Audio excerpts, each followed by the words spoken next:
Hare Hare Rama Rama Rama Hare Hare.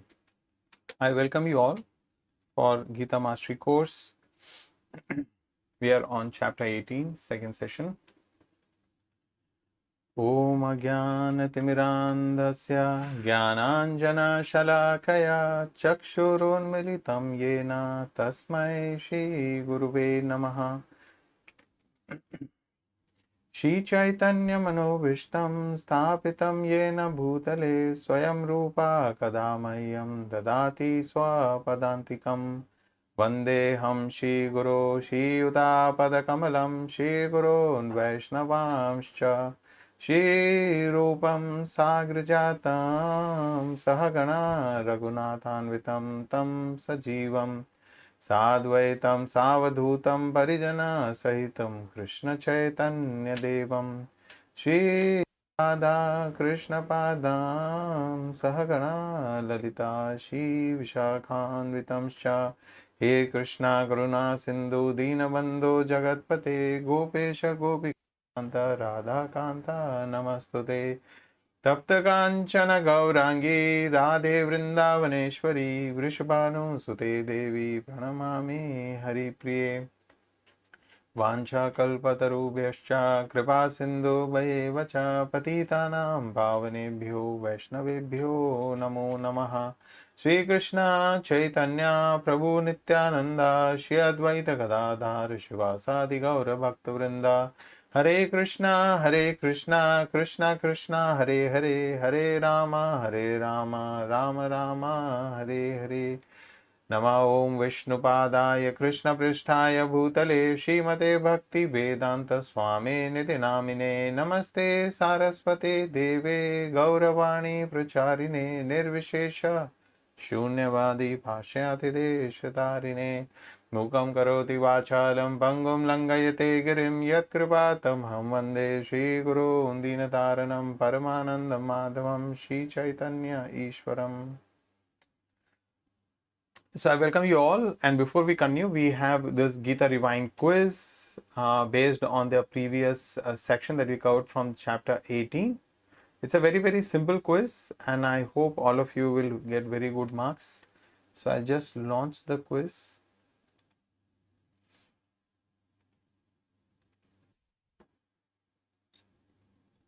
So now it should be in front of you, and I hope you can see it.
Hare Hare Rama, Hare Rama, Rama Rama, Hare Hare. So let's look at the questions. Sacrifice, charity, and austerity should be performed. And the correct answer is all of the above, or D, as a matter of duty, without attachment, without expectation of result. Next question, question 2. One in the mood of goodness performs his prescribed duty with no attachment to the fruit. So option C is the right answer. Next question. Prescribed duty is given up as troublesome by one in the mode of passion, and option A is the right answer. So many of you have marked ignorance. It is not ignorance, it is in passion. Next question, question 4. Acts of sacrifice, charity, and penance should not be given up according to Krishna, and that is true. Krishna mentions that it purifies even great souls. So the acts of sacrifice, charity, and penance should never be given up. Then question 5. Giving up the result of activities is called sannyas. The answer is false, because giving up of activities is sannyas, but giving up the result of activities is tyag. So here the question is about tyag, and therefore the answer is false, or option B. Charity is performed for the purification of the heart, and that is true. Charity is performed. We discussed this specific point in the previous session. A wise renunciant fixed in goodness is not attached to the pleasures of the body, and the correct answer is true. So some of you who could not get all the correct answers and some of the answers were incorrect, so I request you to go back and carefully peruse through the content again, preferably go through the video again. And of course, I hope that you are also going through Bhagavad Gita as it is. That study of Bhagavad Gita as it is the most important. We are only assisting you in your study of the holy book. So let's move ahead, and this is chapter 18, conclusion, the perfection of renunciation.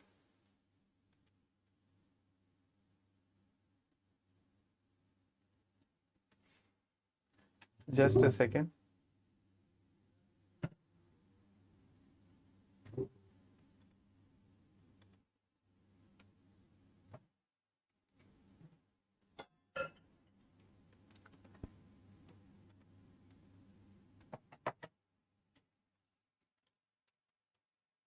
So in the previous section, we saw there was a question by Arjuna. He was asking what is the difference between tyag and sannyas. What is the purpose of tyag and what is the purpose of sannyas? And Krishna concluded that one should perform the activities, one should not give up the activities of sacrifice, austerity, and charity, but they should be given as a matter of duty, and there should not be any attachment to the result of these activities. So now the question is, Krishna explains that such people do not get reactions. They do not get reactions, and devotees who perform devotional service, they do not get reaction. So how do we understand that why a person who performs his duties, who performs these activities, he's performing those activities while being detached from the result, but he does not get reaction? So for that, Krishna explains the 5 factors of action, which is from verses 13 to 17. So this is where Krishna explains that such a doer, he has the knowledge of 5 factors of action, and therefore he does not get any reaction. So let's get into the verses. Panchaitani mahabaho karanani nibodha me Sankhye kritante proktani siddhaye sarvakarmanam adhishthanam tatha karta karanam cha prithak vidam vividhascha prithak cheshta devam chaivatra panchamam. So here Krishna is talking about the 5 factors of action, and as we can see here, 5 things are 1, 2, 3, 4. 1, 2, 3, 4, 5 things are underlined. So adhishthanam, karta, karanam, cheshta, and daivam. So these are actually the 5 action points, and this we need to understand. A person needs to understand this. So let's read the translation of these verses. O mighty armed Arjun, according to the Vedanta, there are 5 causes for the accomplishment of all action. Now learn of these from me. So there are basically 5 causes which make an action to be completed. So Krishna is telling what are these things? 1, the place of action or the body. So unless I have the body, I cannot really perform any action. Second is the performer or I. So I am required to perform an action. Third, the various senses, because I perform through the body and various senses. Fourth, the many different kinds of endeavors. So I have to act. So that process of acting or that act of doing something, that is different kinds of endeavor. And ultimately the super soul. These are the 5 factors of action. So these 5 factors, out of these 5, the last one is the most important, because that is the spiritual power of making any action complete. So now these 5 factors, why Krishna is discussing about that is because a question may be raised that since any activity performed must have some reaction. If I'm doing something, there ought to be some reaction. So how is it possible that a person who's Krishna conscious, he does not suffer or he does not enjoy the reactions of work? Because so far we know that one person does sin and he suffers, a person does punya and he gets result accordingly. So how is it possible? What type of action is that? So the Lord is citing here Vedanta philosophy to demonstrate as how it is possible, and that is why he's saying according to the Vedanta. So he is actually quoting Vedanta here. So actually the word used is Sankhya, but Sankhya means knowledge, and the end of knowledge or the conclusion of all knowledge or all Vedas is Vedanta, and therefore the word Sankhya is translated here as Vedanta. So there are 5 factors of action. Lord provides us, what all he provides us? He provides us body, he provides us senses, he provides us different endeavors or the ability to accomplish certain things.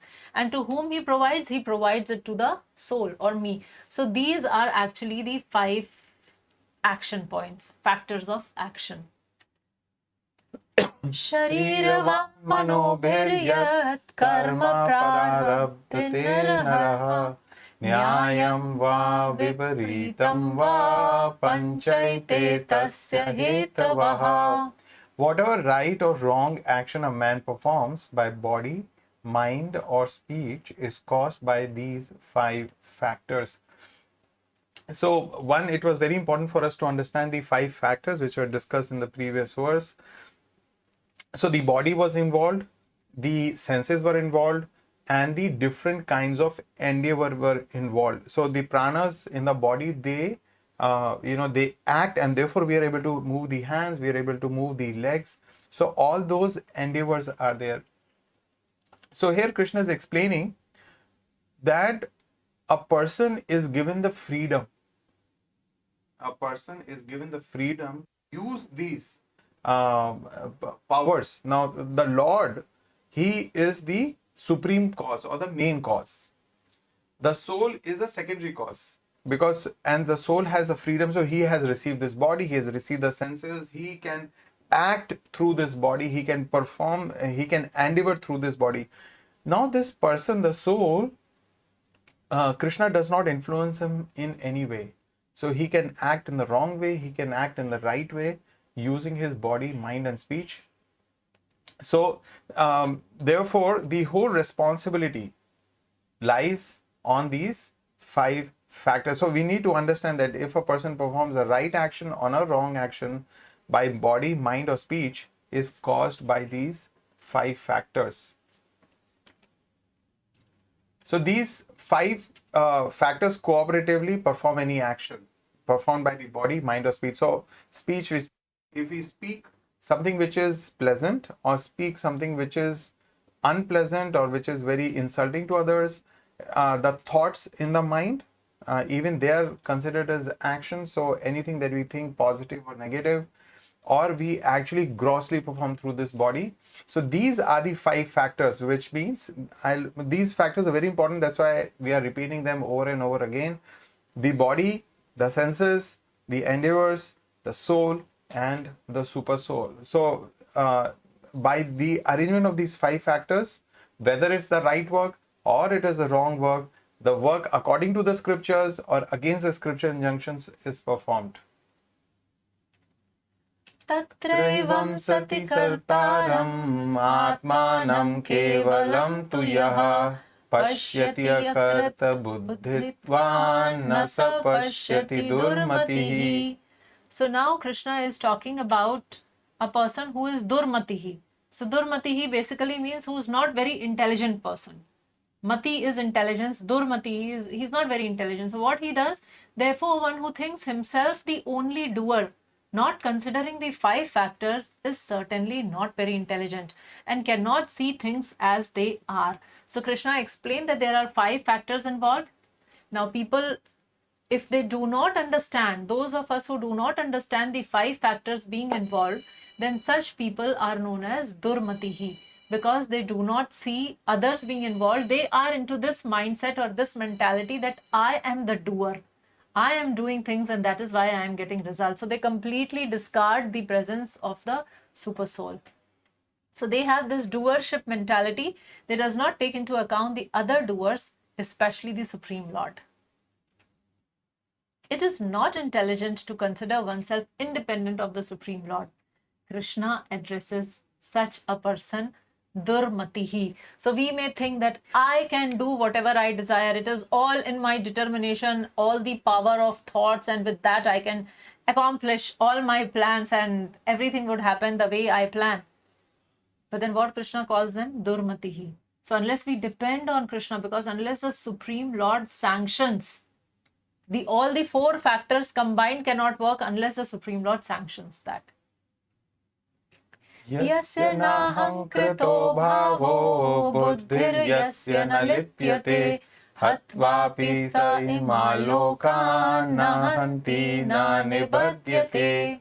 One who is not motivated by false ego, whose intelligence is not entangled, though he kills men in this world, does not kill, nor is he bound by his actions. So previous verse was talking about a one who is blind, who does not see the 5 factors of accomplishment of action. He just considers himself as the alone factor. That person is considered as blind. But here, who's that wise person who can see? So the characteristics are mentioned. One, he is not motivated by false ego, which means he does not think himself as the only doer. He understands that I am one of the doers and my actions are dependent on the main personality or main doer, and that is the Supreme Lord. Because if we look at ourselves, we are insignificant particle of consciousness. What can we achieve? So for us to achieve anything on our own is impossible actually. So Lord provides us this body, He provides us with the senses, He provides us with the life airs within the pranas within the body, and He empowers the soul that he can manage and manipulate all these so that he can actually perform some action, and of course under the supervision of the Lord. So that is one reason which is mentioned, that this wise person who can see, because the one who can see, he is not motivated by false ego. He does not think that I am the only cause of action. So then one is that. And second, his intelligence is not entangled. Buddhir yasya na lipyate, which means because he is performing that duty for the sake of performing the duty, not for, he is not attached to the results of those activity, because that is what entangles the intelligence. So for example, I'm supposed to perform a duty and the result may be unfavorable to me or unpalatable to me. So what will happen is my intelligence will become bewildered and I may not want to perform that duty. Like we see the case of Arjuna. Arjun came onto the battlefield, he saw his relatives, and he gave many reasons that I don't want to fight this war. I don't want to, in this war, my relatives will get killed. Most likely, my side who are fighting from my side, the other side, everybody will get killed. And then what will I do? Even if I were to receive the whole world, or the three planetary systems, I will not be happy. I cannot enjoy them without my family members. And then he gave many reasons like that. So in that case, we saw that his intelligence was entangled because he was not focusing on his duty, but he was focusing on the result of his duty. So here Krishna is saying, who's the wise person? One who does not think himself alone as a doer, and whose intelligence is not entangled because he's focused on performing his duty and not really on the results of the duty. And therefore Krishna mentions, he's speaking in context of the Kshatriyas. He's saying that a Kshatriya standing on the battlefield, following the dharma of a Kshatriya, he kills men, right? But he does not kill, which means he does not get the reactions of those actions. So here we see the non-doership mentality, the intelligent seer, and especially in the context of Arjuna, that actually this was the difference between Arjuna and Duryodhana. Arjuna was fighting this war, this righteous war, to establish the principles of dharma. And of course, after the whole Bhagavad Gita was spoken, Krishna was situated properly, and then he said, in fact, in this chapter, Arjuna will tell that, Krishna, I'm fighting this war just to please you. Because you've instructed me, I'll fight this war. So this was Arjuna's case. Whereas Duryodhana, why was he fighting this war? Duryodhana was completely fighting this war for his own ends. He did not want to give an inch of his kingdom to the Pandavas. He did not really want to spare anything for them. So Duryodhana wanted everything for his own personal enjoyment. So there was a huge difference between Arjuna and Duryodhana. Prabhupada gives a very interesting analogy there. He says that when a soldier, he is fighting for the country, he is fighting this war on the instructions of his commanders, and then if he kills the enemy, what does he get? He gets medals. He's just performing his duty. Whereas if he comes back and he kills someone without superior orders, then of course he is held accountable for that and he's judged by court of law. So he may undergo the court martial. He may be court martialed for that. So this is the difference between an intelligent seer and one who is not intelligent. So action in Krishna consciousness under Supreme Lord's direction is non-reactive.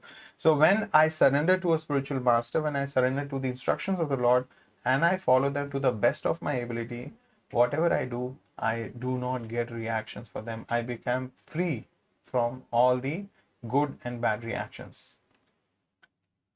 So with this, we complete the second section and moving towards the third section, the modes controls all. So we have heard in detail about the modes in 14th chapter and then again in 17th chapter. And here again, Krishna is going to talk about the modes. Why so much emphasis is given on the modes is because this is the practical application. And these are the things which actually keep us bound to this material world. And if we understand very clearly various aspects of the mode and our lifestyle choices, and if we can match it appropriately, then that can help us in getting out of this cycle of birth and death. So here is the verses from 18 to 40, the modes controls all. In fact, understanding of modes helps us to analyze and understand people around us, part of the family, friends, relatives, whomever we move with. We can understand and analyze their modes. We can understand and analyze what part of the day I'm actually governed by the modes and what part of the day actually I am spiritually situated or in Krishna consciousness. So therefore, this is very, very important for us to understand. And 18th chapter is also a summary of what all we have learned in Bhagavad Gita, and therefore Krishna is summarizing the modes as well. Jnanam gyeyam parigyata trividha karma chodana karanam karma karteti trividha karma sangraha. Knowledge, the object of knowledge, and the knower are the three factors that motivate action. The senses, the work, and the doer are the three constituents of action. So now Krishna has already spoken about the 5 factors of action. Now he is detailing furthermore. So here he is talking about 2 things. He is talking about what motivate an action. Like, why do I act? Why do I do anything? What is that motivating factor? So that motivating factors are three: knowledge, object of knowledge, and knower. We'll discuss in detail. And then he says that the three constituents of action, which means how do I do? So first portion is about what motivates me to do, and second is how do I accomplish, what is required for that. So again, there are three things: the senses, the work itself, and the doer or me. So there are these three things. So let's see in detail here. So what motivates? Knowledge or jnanam, object or knowledge or gyayam, and knower or parigyata. So knower here means I. So I should know. What should I know? That is knowledge. And about what I have to know, that is the object of knowledge. And how do? I do a work utilizing my senses. And who is doing the work? The karta, or I am doing the work. So this is, to explain this here, we have picked up an analogy to discuss. So we have this child, he is the knower, and he is looking at an object which is milk, and he understands that it is milk. So we have the knower, we have the object of knowledge, and we have the knowledge itself which says yes, it is milk. So that is the motivating factor. And then the child becomes motivated and picks up the glass of milk, Or maybe and all some the more knowledge about milk. yeah, and he picks up the glass of milk, and the parents are very happy. Okay, finally, his child is drinking milk. So, and how this act is done? So the doer is of course the child, or here we understand the soul. Takes the decision to act on it.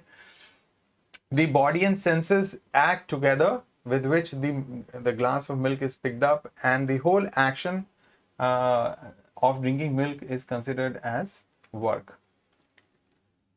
So any work or action is motivated by the doer. So the doer gets this motivation to do an action.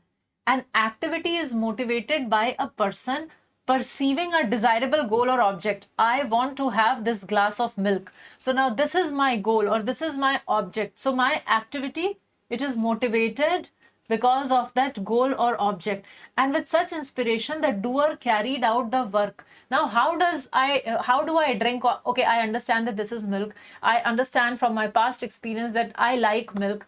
Now, how do I drink? So I utilize my working senses, my knowledge gathering senses. With that, we actually act.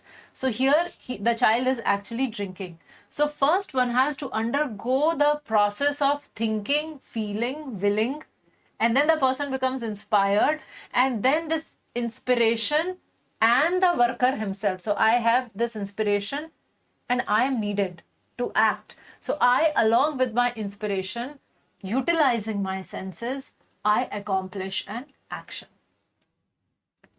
Jnanam karma cha karta cha trividhaiva guna vedataha Prochyate guna sankhyane yathavat shrunutanapi. According to the three different modes of material nature, there are three kinds of knowledge, action, and performer of action. Jnanam, karma cha, karta cha. So, jnanam, the knowledge, karma, the action, and karta, the performer of action, are three daiva guna bedata. So they can be divided into three categories based on the modes of material nature: sattva gun, rajagun, and tamogun. So we need to understand that the motivating factors of action, the motivation itself could be in different modes, and we will be looking at these. So there are different verses which describes the division of the modes. One verses from 2022. The knowledge of the knowledge in three modes is given. Then the work in three modes is given from 23 to 25 verses. Then the worker himself is in modes, in sattva gun, rajagun, tamogun, in three modes. And then we have the intelligence or understanding in three modes.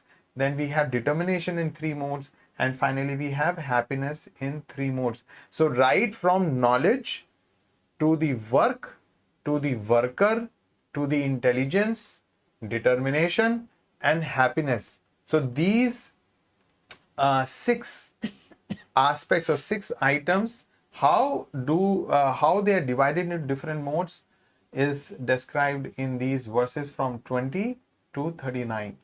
So before we get into these verses, a quick recap. I hope we all have gathered those key words which would tell that whether this person is in mode of goodness or passion or ignorance. So whenever we talk, we have discussed enough, like at great detail, about goodness, passion, ignorance. Whenever there is a topic about goodness, so it talks about selfless as a duty in knowledge, Not attached to result. illuminating, not attached to result. So these words are related to goodness. When we talk about passion, it is always about falakankshi. What result will I get? So in that mentality, everything happens there, that what am I going to gain out of it? And great attachment. Great attachment to the activity as well as to the result. And the ignorance, we hear these words like illusion, madness, laziness, indolence, sleep. So all these words are associated with ignorance. Opposite of goodness. Opposite of goodness. Yes. So we will see now how these 6 aspects are covered in goodness, passion, and ignorance, and we'll see how these specific words would come again repeatedly in these verses. And of course, it's a good. It's good if we look at these verses and find out where are we situated. The knowledge, in terms of knowledge, work, worker, the understanding, determination, happiness. What in which mode are we predominantly governed by?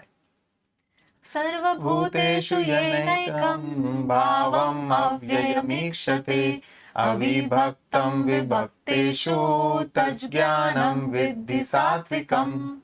That knowledge by which one undivided spiritual nature is seen in all living entities, though they are divided into innumerable forms, you should understand to be in the mode of goodness. So now here we are talking about the knowledge by which one undivided Once again, spiritual not nature audible. is seen in all living entities. So how does that happen, that one nature, one spiritual nature is seen in all living entities? So we have discussed about soul and super soul.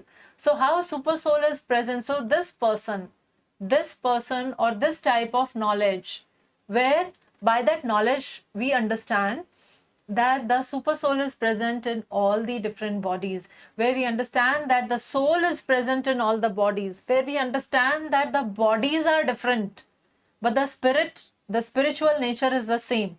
So that understanding is in mode of goodness. And we also understand from this verse that the soul undergoes transmigration. So sometimes it is in the body of a devata, sometimes the same person is in the body of a human being, sometimes in the body of an animal, sometimes body of a plant or a tree or a bird. So the soul is same, but continues to transmigrate from one body to another. So if a person has that kind of knowledge, then that knowledge is in mode of goodness.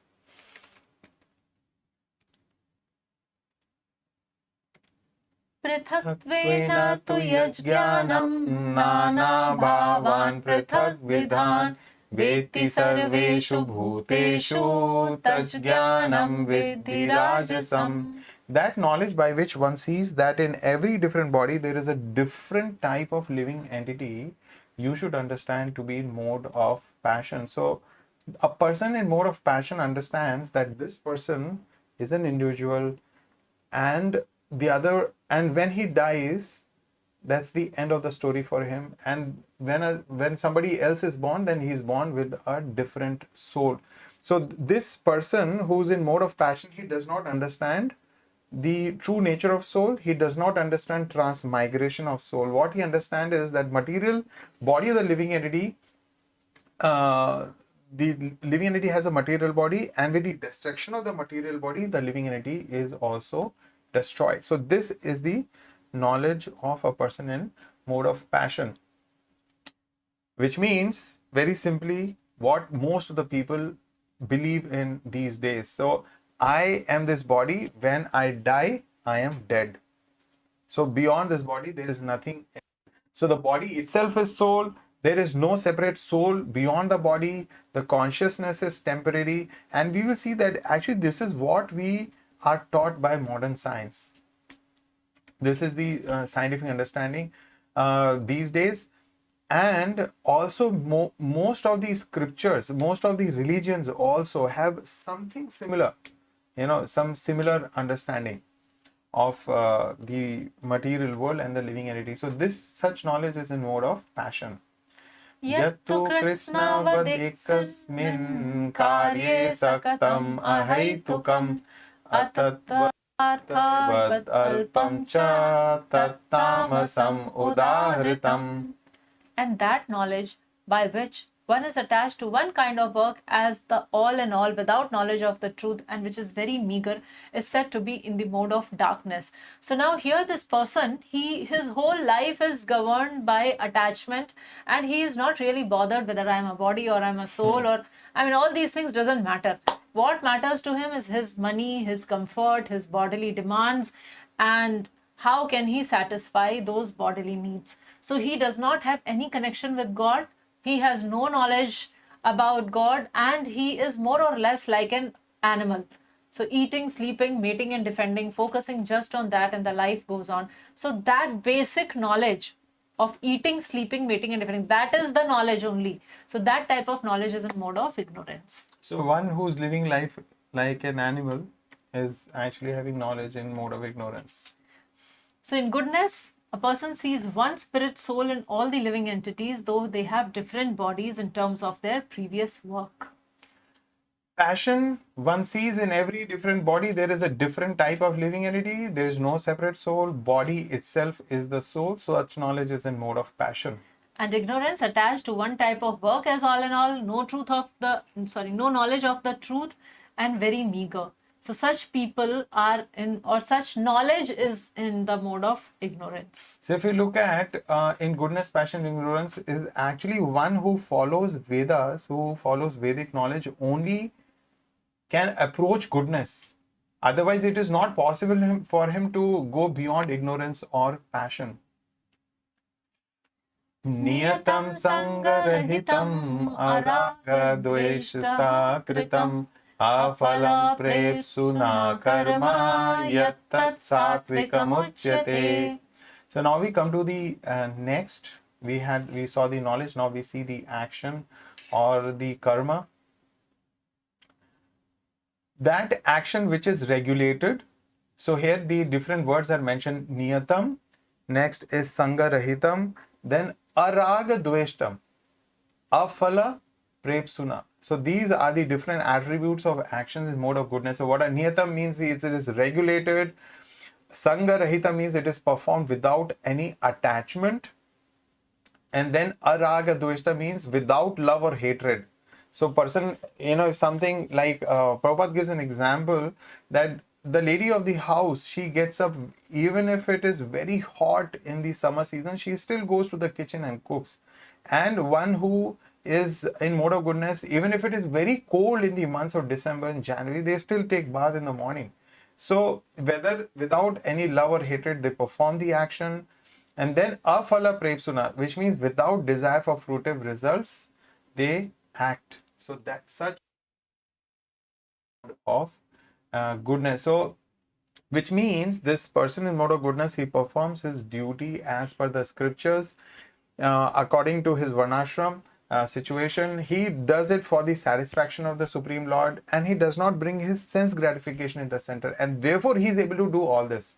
But because if his sense gratification in the center, then without love and hate he cannot act. He will do only those things he like, and he will not do things which he does like. So for such a person it is not possible. So only person in mode of goodness, he can do it. Yattu kamepsuna karma sahankarena va punaha kriyate bahulayasam tad rajasam udahritam. But action performed with great effort by one seeking to gratify his desires and enacted from a sense of false ego is called the action in the mode of passion. So now this person is acting. He is acting with great vigor and enthusiasm. But for what? For satisfying his own desires. And he is acting from the sense of false ego. False ego means that he believes that he is body and he wants to maintain that status, that power, that prestige. So other things which fulfills his bodily needs basically. So such a person or such an action, performance of an action where the action is performed sa ahankarena, with lots of ego, and kame suna, which means with lot of desires. So such action is in mode of passion. Anubandhanam kshayam himsam anapeksha cha paurusham mohadarabhyate karma yattattamasamuchyate. That action performed in illusion, in disregard of spiritual injunctions, and without concern for future bondage, or for violence or distress caused to others, is said to be in mode of ignorance. So we see a few things. One, the action is performed in illusion. So which means the person is illusion. He is not able to distinguish whether this is proper or this is improper. He just does it, in illusion. And this person does not really care about dharma, adharma. For him, that is not important. So actually, we see, a person in mode of ignorance, he will not really care whether it is legal, illegal. He will just, in any case, he will do it without concern for future bondage. So even if he breaks a law, he doesn't even care whether I'm breaking a law or not. And even if he will not worry, okay, what if I break a law? If I kill someone, I will be caught. Guilty. He doesn't feel guilty, and he doesn't care. Even if I get caught, I will be put in jail, I'll be incarcerated, and I may be hanged to death. He doesn't, without concern of future bondage, he doesn't care. And it is characterized by violence or distress caused to others. So his actions are always painful for others. Like sometimes there are families where the spouse is a drunkard. Constantly, whenever he gets some money, he will not be a functional member of the family. And whenever and wherever he is able to secure some money, he will be drunk. So he causes violence and distress to everyone in the family. He will not care about what will happen to himself or to the family. And of course, he doesn't give a regard for scriptural injunctions. So work in the mode goodness, regulated, done with detachment, without like or dislike, no desire for fruitive result. So he's completely detached and he acts just for the duty and complete detachment. And in passion, he has strong attachment to fulfillment of his desire. So he puts in lot of effort. With great labor he performs. And of course, he takes credit for it. I am the doer. For ignorance, such work actually leads to bondage. It is generally destructive or harmful either to others or to oneself. And this person who is performing such a work, there is no consequences being considered. So whatever happens, they don't care, and disregarding scripture and an illusion. So such is a work in ignorance. So people who work in mode of ignorance, they are going to soon meet Yamdutas.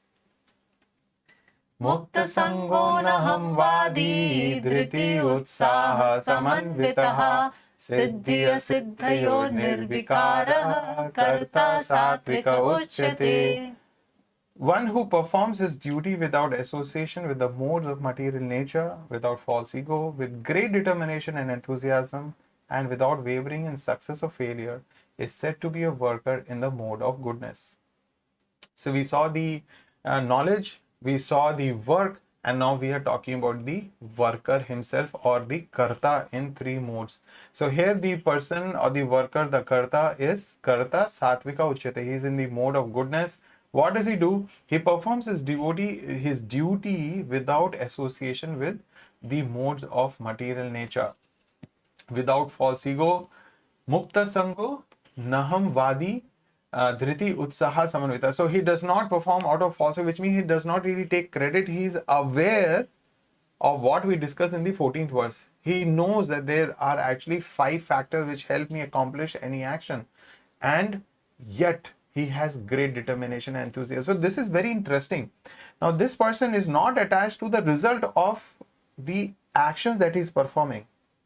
It is not that, at the end of the day, he is going to get huge sum of money, or he is going to get married to a very beautiful person, or what. So the result, he is not attached to the result, and yet he has great determination and enthusiasm. He wants to perform his duty because that is the right thing for him. That is according to the dharma. That is what he should be doing. And he does not waver in success and failure. So no one can always be successful. And he understands that. So even if he fails, that is okay. Success will come in due course of time. So without wavering success failure, is such a person is considered to be in mode of goodness. So this is possible only because he has no expectation for sense enjoyment or self enjoyment. He does not consider himself as the only doer. So amazing worker in mode of goodness. Ragi karma phala prepso lubdho himsatmako shuchihi harsha shokanvitah karta rajasa parikirtitaha. The worker who's attached to work and the fruits of work, desiring to enjoy those fruits, and who's greedy, always envious, impure, and moved by joy and sorrow, is said to be in the mode of passion. So now why such a person is moved by joy and sorrow? Because he's so attached to the work, and he is so attached to the fruits of the work, and he wants to enjoy those fruits, and he is very greedy for those fruits, and he become envious if others get those fruit and he does not get those fruits, and that is why he is impure in his thoughts, and that is why, because not always he gets what he wants, so that leads to him to sorrow. So to the degree the attachment is there, to that degree a person is impacted by the happiness or distress. So that is why this person feels that pain. So such a person is actually too much attached. First, he's attached to himself. Then he's attached to his family, his home, his belongings. He does not have any spiritual goals. He is only concerned about material happiness, and that how much can he be happy, and he is always wanting for more. Generally, he's greedy, so he always wants more. So whatever degree of comfort he gets, he wants more, and thinks whatever he has is permanent and will not be lost. So when those things goes away from him, then he is very perturbed, because he thinks that it is going to be with him forever. And this person is prepared to do anything wrong also for sense gratification. So till the time he's deriving that happiness or gratification of his senses, he is willing to do anything. He does not care whether his earning or wealth, whatever he is acquiring, is by pure means or impure means, whether what business he is indulging into, if it is okay or not okay, if it is scripturally sanctioned or not. He only considers that how much money sense or business sense it makes. It doesn't matter anything beyond that. So that is why such a person is miserable in happiness or distress. Ayuktah prakritah stabdha shatho naishkritiko lasaha Vishadi dirgha sutri cha karta tamasata uchyate. The worker who is always engaged in work against the injunctions of the scriptures, who is materialistic, obstinate, cheating, and expert in insulting others, and who is lazy, always morose and procrastinating, is said to be a worker in the mode of ignorance. So I'm repeating myself. I told you, let's look at these, the knowledge and the action and the performer. They are in different modes. So let's look at these qualities and find out which one. Oh yeah, this quality is in me, this quality is in me. So then we can understand, oh, I'm in goodness, or I'm in passion, or I'm in ignorance. Don't worry. In Kali Yuga, the mode of ignorance is predominant. So we may have an unfortunate situation where we identify more with items of mode of ignorance, but if we take up Krishna consciousness, then we can actually extricate ourselves from this and go to the platform of Shuddha Sattva. So what is the situation of a person who is in ignorance? Well, he is, whatever work he engages in, it is against scripture. It is against dharma only. That is what he engages in. He is completely materialistic. We saw that he has no knowledge of soul. He doesn't care about knowledge of soul. He has no spiritual aspirations. For him, only satisfying his bodily needs is of paramount importance. Completely materialistic. He is very obstinate. And another quality is cheating. So we saw that a worker in mode of passion and ignorance, this quality, goodness, this quality was not there. But a worker in mode of ignorance, he's cheating. So if you engage in some agreement with another person, and if that person is in mode of ignorance, then you can expect being cheated by that person. And another quality of this person, that is expert in insulting others. This person is lazy, he's morose, and he loves to not act but procrastinate. So this is a worker in mode of ignorance. So we read that in goodness, the person is detached, he does not have false ego, he has strong determination and is enthusiastic to perform his righteous duties, and he is unwavering because he is detached. So that is why he is unwavering whether he is successful or he fails.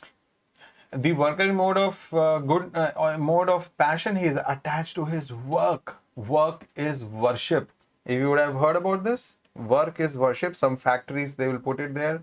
Many of the business owners, they promote this so that all the people will work for him without much expectation. So attached to work, and of course they are doing this work so that they can get some results and they can enjoy those results. The greed sets in, otherwise they cannot actually work so hard. So it was mentioned that these are very hard working people in mode of passion, and envious and impure, and they're subjected to joy and sorrow. So their life moves from happiness and sadness, happiness and sadness. And those people who are in mode of ignorance, the worker in ignorance, so they work against these scriptures.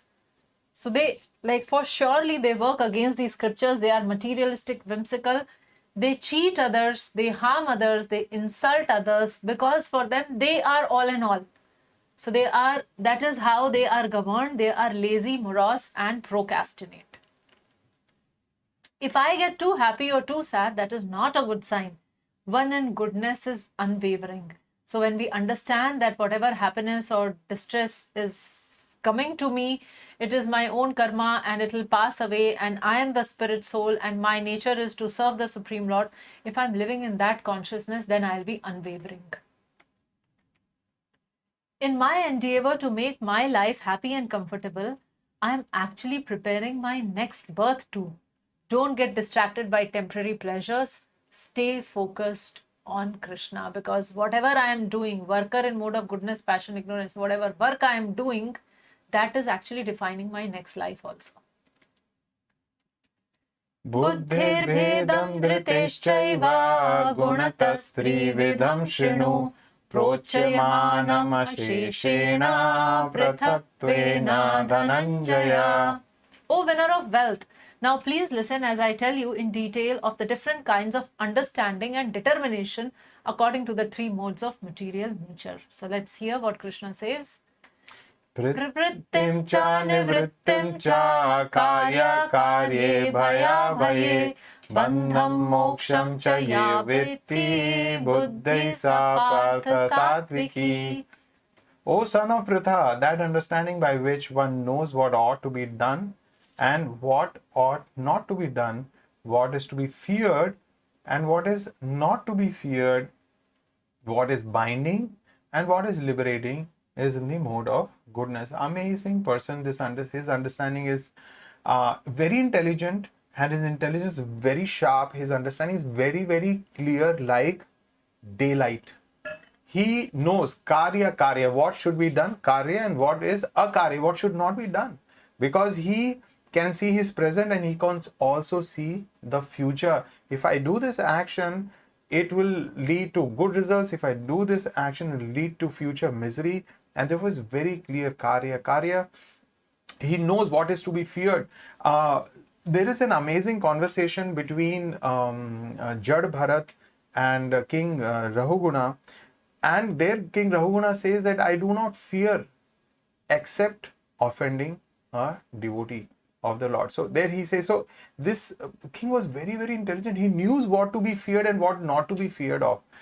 And then bandham moksham, what is binding and what is liberating. So this person understands that my attachment, if I am doing something for being attached to a particular result, it will bind me to the cycle of birth and death. And if I serve actually the Supreme Lord, then it is liberating. So such an understanding is in mode of goodness. Yeah, for sure, that what is religion and what is irreligion, or what is righteous, what is not. So between action that should be done and action that should not be done. So he is not very good in making discrimination discriminating right from wrong. So such an understanding is in mode of passion.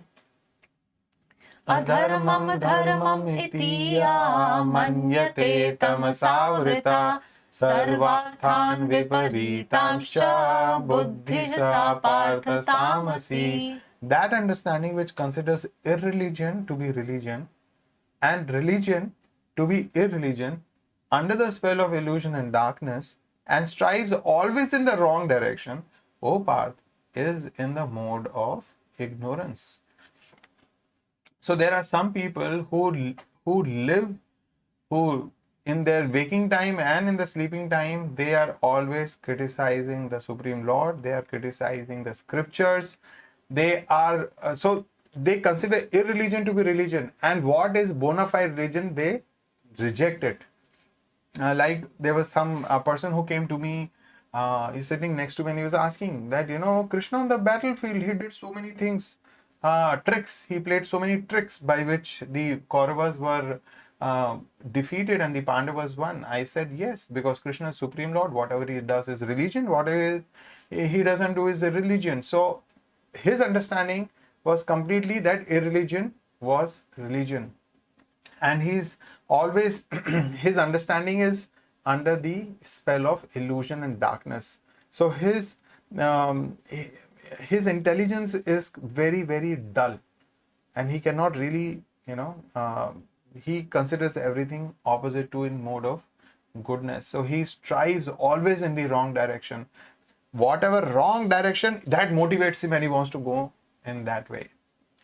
So, a person in mode of goodness, one who knows what is to be done and not to be done, to be feared or not to be feared, binding and liberating. Whereas in passion, one cannot distinguish. He is always asking questions. Sometimes he will do something which is religious. Sometimes he will do religious because he is not able to make up his mind. Sometimes he does things which ought to be done, and sometimes which should have been avoided. A person in mode of ignorance, his intelligence or understanding is like he considers irreligion to be religion and religion to be irreligion. He takes everything in the opposite direction of the truth. So now we need to understand that these things, like the points which are given under goodness or passion or ignorance, now these things are natural inclination for a person in that specific mode. So he does not have to think and plan, but his natural choices are like that. He naturally chooses, like a person in mode of ignorance, he naturally chooses to do things which are irreligious. Yes. So far we have understood 4 things, and in the next session we will talk about the determination and the happiness and goodness, passion and ignorance, and then we will further continue. So the reading assignment is till verse number 55. We intend to complete chapter 18, verse number 55 in the next chapter. So looking forward to see all of you. And yes, tomorrow is a big celebration day. Tomorrow is Radha Ashtami, the appearance day of Srimati Radharani. So we request all of you to please visit your local iskcon temples and participate in the celebration. It's a Sunday, so you don't have to really take a leave and all. So you please go to your local iskcon centers and participate in the festivities around 11:30 in all the iskcon temples around the world. There would be this Abhishekam ceremony for the deities, followed by Maha Aarti and Prasadam. So please do. And of course, visit. a lecture in the local temple. Senior devotees will be talking about the glories of Srimati Radharani. And one more thing, so those of you who missed out, we had a session from 7 to 8 about the glories of Srimati Radharani. So we are sharing the link of that lecture in the chat window. So those of you who have missed out after the session sometime today or maybe tomorrow, because tomorrow is Radha Ashtami, so you can do that. Also, please try and join us for the morning japa session tomorrow morning 6 to 8 a.m. Sunday. Make your Sunday bright and sunny by remembering Hare Krishna, Krishna Krishna, Hare Hare, Hare Rama, Rama Rama, Hare Hare. And tomorrow being Radha Ashtami, it is very nice if we can chant more. And we observe fasting till 12 noon. So till that time, the fasting has to be observed. And after that, during the fasting window, it is fasting time, but you can always cook. So we request all of you to cook lots and lots of offering, bhoga offering for Srimati Radharani, for Krishna and Radharani's pleasure. So make various items Heap a tulsi leaf on all these items and offer to Srimati Radharani with love, and she would be certainly very pleased.